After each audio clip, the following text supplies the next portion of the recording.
Howdy, ladies and gentlemen. This is Paul, the Redneck Thinker.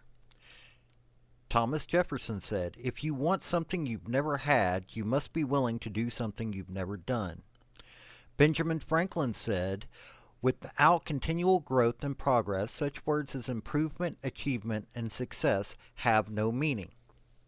Basically, get off your duff, get to working, you've got dreams, you've got goals, you've got to do what it takes to get them. Like, subscribe, comment, show what your opinion is. Let me know if you like what you've seen. And I thank you for your support. Howdy, folks. This is Paul, the Redneck Thinker. We're going to discuss some weirdness that's going on down in New Orleans.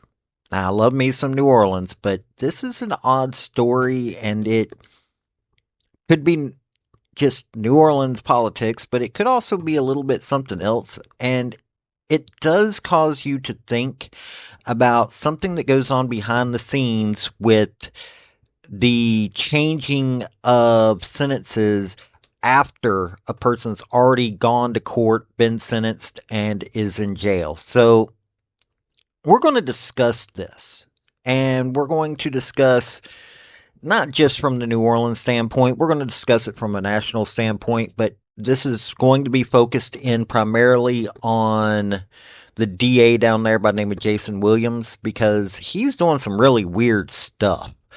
And it's a lot of corruptness from the looks of it.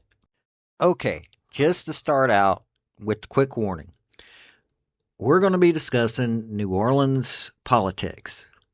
Both New Orleans and Louisiana's got some strange politics down there, and you can get into the weeds if you aren't careful.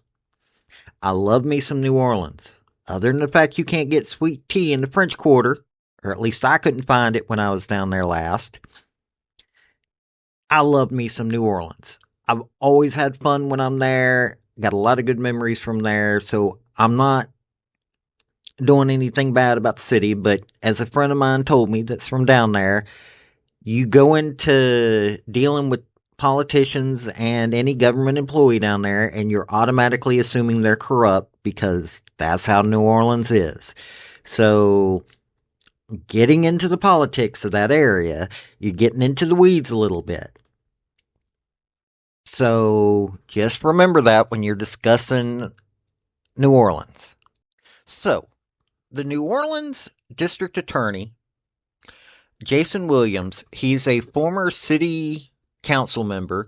He ran on the ticket that he was going to make changes.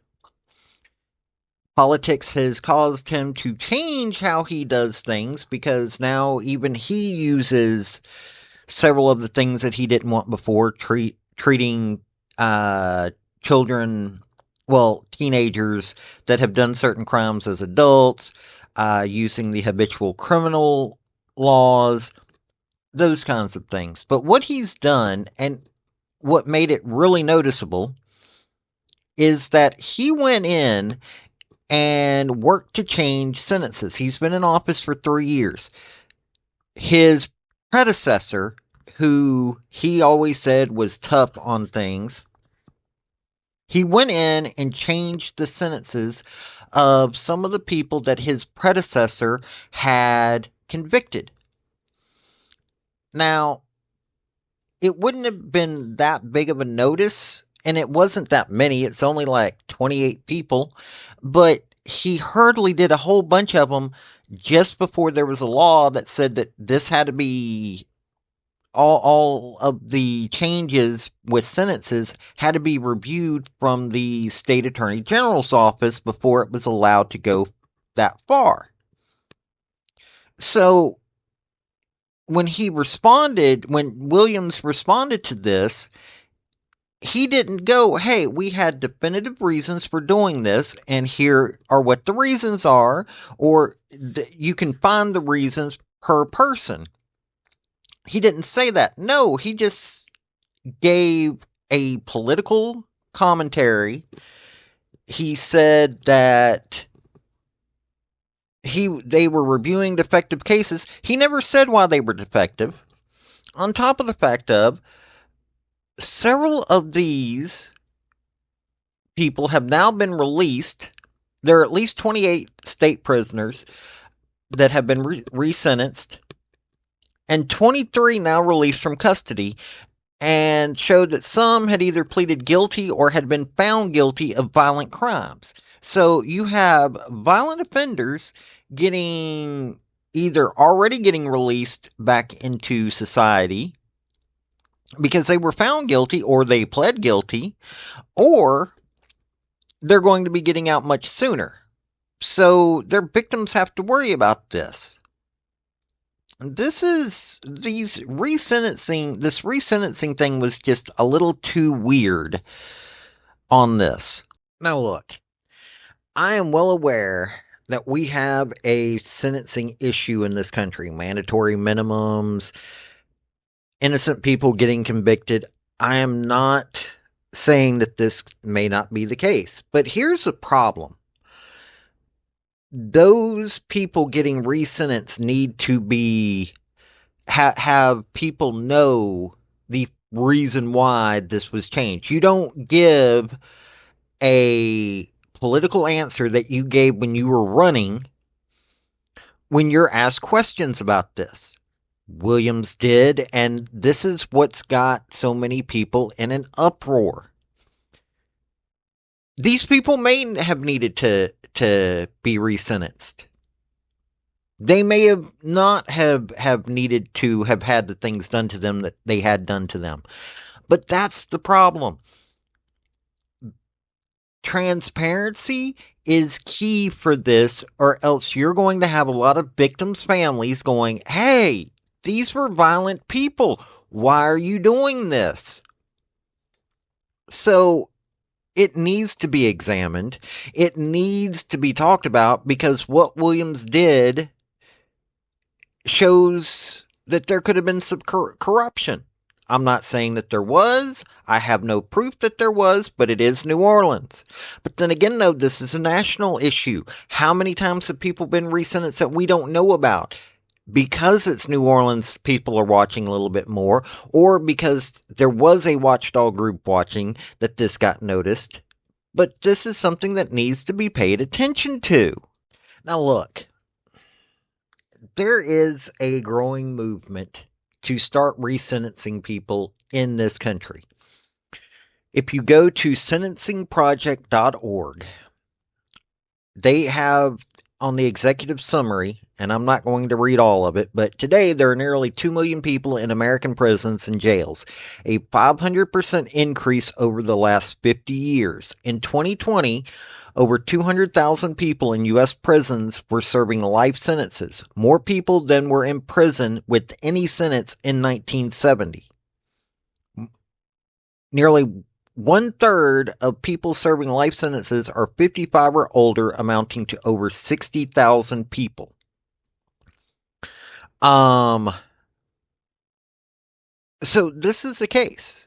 You take a look at, yes, there is a problem when it comes to sentencing people in this country. Our criminal justice system is no longer about justice. It's about getting votes, or it's about filling private prison cells so that they can make money and the states can look like they're saving money while making sure that people are going to jail. I'm well aware of all of that. That is not about freedom. Our criminal justice system is, as I said, is not about justice, and it certainly isn't about freedom, and it certainly isn't about good government. But if you're going to resentence people, I honestly think that you need to be transparent at every step, because that transparency will cause others to go, okay, this is what's going on, and maybe we need to change what we have allowed to happen. Williams did not do this, has not done this, and I will dare say this is going to cause him a lot of grief. He probably won't care. He's a New Orleans politician, and they just don't really care. All they care, well, I don't know if he only cares about the normal things that New Orleans politicians do, but let me just say, he probably won't care. But we've got this sentencing problem in this country. Okay, fine. Let's take a look at it. But this is not the way to do it, and we really need to examine it. But hey, this is just something for you to think about. You can listen to me and you can think on your own. If you're a law and order supposed conservative, sure, you're going to think one way, whereas somebody who is a modern liberal or a classic liberal may think another. But it's as long as you're thinking about it, then I've done my job. Y'all have a good day now. Folks, I just want to say thank you for listening. I want to thank you for taking your time. I want to hear what your comments are about what you think on this topic, because your comments are what's important, not necessarily mine. I don't care if you're Republican. I don't care if you're conservative. I don't care if you're liberal. I don't care if you're Democrat. I want to hear your opinion on these topics. I want to thank you yet again for listening to my video. Like, subscribe, and all that other hoopla. This has been Paul, the Redneck Thinker. Y'all have a good day now. Bye.